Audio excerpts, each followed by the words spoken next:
Si le relief spectaculaire des paysages traversés fait de la 75 la plus haute et la plus belle autoroute d'Europe, c'est surtout parce qu'elle accueille l'ouvrage d'art autoroutier le plus prestigieux au monde, le viaduc de Millau. Au départ, ça devait être simplement un des ouvrages de l'autoroute A75, la méridienne entre Clermont-Ferrand et Béziers. Et c'est devenu vraiment un ouvrage star dans le monde. Monstre de l'A75, c'est le viaduc de tous les records. Le plus haut du monde, avec 343 mètres, piles et pylônes compris. La célèbre pile P2 est la plus haute au monde, avec 245 mètres. Sur les 2460 mètres de chaussée, circulent 5 millions de véhicules par an. C'est l'ouvrage d'art le plus rapidement construit et livré plus tôt que prévu. 3 ans de chantier dont les coûts ont été respectés. Une partie du viaduc a été construite au nord du Tarn et l'autre au sud pour se rejoindre de façon spectaculaire le 28 mai 2004. Le chantier sera la nouvelle vitrine de l'excellence du génie civil français. On ne va pas simplement construire une solution technique, on va construire une passerelle l'expression, une deuxième tour Eiffel. Et un ouvrage qui marquera, je pense, son époque. Le chantier démarre le 16 octobre 2001. La nécessité du viaduc s'est imposée à tous pour casser le bouchon de Millau et pour désenclaver les territoires situés au sud du Massif central. À l'origine, un viaduc à Millau, c'était fait effectivement, je pense, pour faire péter le bouchon de Millau. Le fameux bouchon de Millau, c'était des voitures qui s'engorgeaient à l'entrée de Millau, qui devaient traverser Millau et qui ensuite devaient en sortir.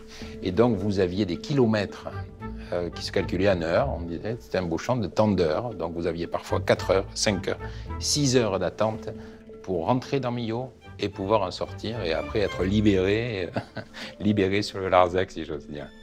Ce super pont jeté au-dessus du Tarn va devenir le trait d'union avec la Méditerranée, au cœur du nouveau dispositif moderne de l'aménagement des territoires.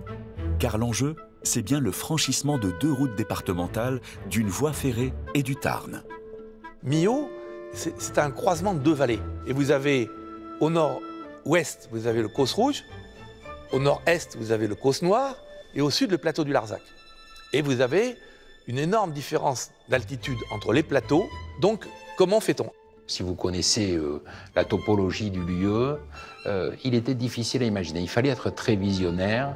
Au début, beaucoup de monde imaginait un contournement. Quelle est la meilleure solution technique si on choisit de construire un pont? 5 types de viaducs ont été proposés. Le viaduc sous-bandé avec des câbles sous le tablier, le viaduc d'épaisseur constante avec un renfort au niveau du franchissement du Tarn, un viaduc en arc central avec une arche sous le tablier, et le viaduc d'épaisseur variable, c'est-à-dire un pont classique. Ces 4 premières solutions ont été rejetées, soit pour des raisons esthétiques, il ne fallait pas défigurer le paysage de la vallée du Tarn, ou économiques, certains ponts coûtaient définitivement trop cher à fabriquer. La 5e proposition, celle du duo architecte-ingénieur Foster-Virlogeux, est retenue. C'est celle du viaduc multi-haubané.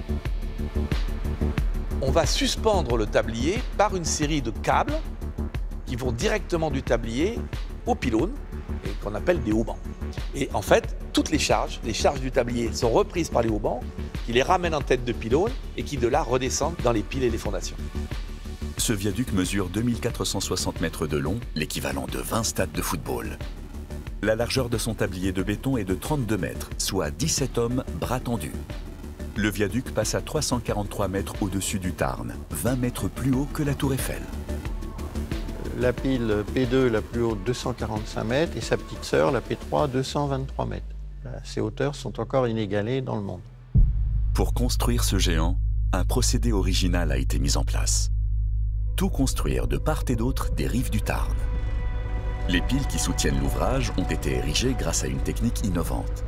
Un coffrage autogrimpant qui permet de couler le béton de la pile étage par étage. Une technique plus rapide et plus sûre utilisée pour la construction des tours ou des gratte-ciel. La construction se fait niveau par niveau en prenant appui sur la partie inférieure déjà réalisée.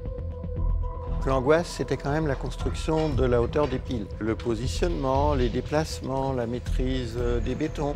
Comme on construisait les piles du viaduc de Millau par un coffrage auto-grimpant avec des levées à peu près tous les 3-4 jours de 4 mètres de hauteur, dès qu'on a atteint plus de 142 mètres à Millau, on avait le record de France. Et dès qu'on a franchi les 190 mètres, toujours sur la pile P2, on a détenu le record du monde. Comme Serge Boubka, qui était au saut à la perche, battait ses records du monde tous les centimètres. Nous, on les battait tous les 4 jours de 4 mètres, jusqu'à arriver à 245 mètres. Dans le cas du viaduc de Millau, c'est un peu un paradoxe, puisque la pile P2, qui fait 245 mètres de hauteur, repose sur des puits marocains, donc des fondations entre guillemets profondes, mais dont la longueur est la plus faible de tous les autres appuis, 9 mètres de profondeur. Puis de chaque côté, au nord et au sud, démarrent 2 chantiers à ciel ouvert pour construire le tablier. Le principe est d'avoir 2 usines d'assemblage de chaque côté de la culée et de faire se rejoindre les tronçons du tablier du viaduc au fur et à mesure. C'est vrai que quand le tablier il avance comme ça, il fléchit vers l'avant par son poids. Donc déjà, on met un avant-bec qui doit faire à peu près une cinquantaine de mètres de longueur, ce qui est plus léger et qui va permettre d'atteindre plus rapidement la pile. Un pari extrêmement risqué à 270 mètres au-dessus du vide. Plus la jonction approchera, plus elle devra être précise. À la vitesse de 9 mètres par heure, le guidage est fait par satellite pour la précision. On va également installer à l'avant le pylône définitif et quelques haubans, de façon à ce que quand le tablier est au-dessus du vide, la tension des haubans reprenne le maximum de poids. Et à chaque fois, on va avancer par pas de 60 cm. 60 cm, toc, toc, 60 cm, toc, toc, toc. On ne s'arrêtait pas la nuit. Quand un lançage était démarré, on allait au bout. Sauf si on avait rencontré un problème sur un des appuis, sur un translateur ou un orage, comme ça a été le cas pendant l'été 2003. Août 2003. Au cours d'un lançage, l'un des 64 translateurs des vérins hydrauliques qui font avancer le tablier tombe en panne. Le tablier se coince au-dessus du vide. C'est la panique parce qu'au même moment, un violent orage se déclenche, faisant trembler toute la structure. Les hommes de ce chantier vivent des heures de stress maximum. Le seul danger, c'est les orages d'été qui, eux, peuvent arriver de façon beaucoup plus brutale. En août 2003, j'y étais. J'ai failli d'ailleurs prendre le clocher de l'église de Cressel sur la figure parce que l'orage a scalpé la tête de l'église. Comme il fallait que tous les translateurs avancent en même temps, le tablier, l'orage il avait fait que le courant il a été coupé. Les appareils ont dû être remis dans le circuit. Le pont a repris sa route vers la vallée du Tarn. Mais les hommes n'en ont pas fini avec l'angoisse. Elle sera à son comble le 28 mai 2004, quand la jonction doit avoir lieu, avec une précision au millimètre. L'angoisse était effectivement que l'on n'arrive pas vraiment vis-à-vis, à partir du moment où on lance de part et d'autre. La moindre erreur de calcul, de défaillance du satellite ou une météo violente, et c'est la catastrophe. 150 compagnons sur le site retiennent leur souffle, quand soudain, la jonction se fait. C'est un succès. Au bout de 20 mois, le tablier est en place. Lorsqu'il a fallu assembler les 2 sections en vis-à-vis, on est arrivé à moins de 10 mm. Ça aussi, c'est une belle prouesse.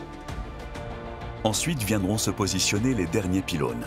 87 mètres de hauteur, soit un immeuble de 30 étages. Puis les 150 tonnes d'acier pour les haubans. Ces haubans vont soutenir le tablier du viaduc et répartir les efforts de charge. Chaque hauban exerce une force de tension nécessaire à la tenue du pont.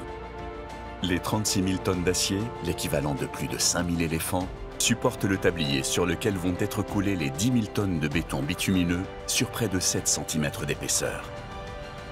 L'ouvrage de génie civil le plus prestigieux de France va se couvrir de capteurs sur les piles, pylônes, haubans, tabliers, pour détecter en temps réel le moindre problème, mouvement ou usure suspect. La technologie intégrée dès la construction va permettre une gestion de risque optimale où l'intervention humaine sera la plus rapide possible. Donc ça nous donne une capacité d'intervention très rapide. On traite l'essentiel des événements en moins d'un quart d'heure. Tout ce qui se passe dans le viaduc remonte au PC. Une porte qui s'ouvre, on a une alarme. Une lumière qui s'allume, on a une alarme. Tout arrive au PC. Donc à la fois sur le trafic et à la fois sur le suivi de l'ouvrage, je pense que c'est le pont le plus instrumenté et le mieux surveillé.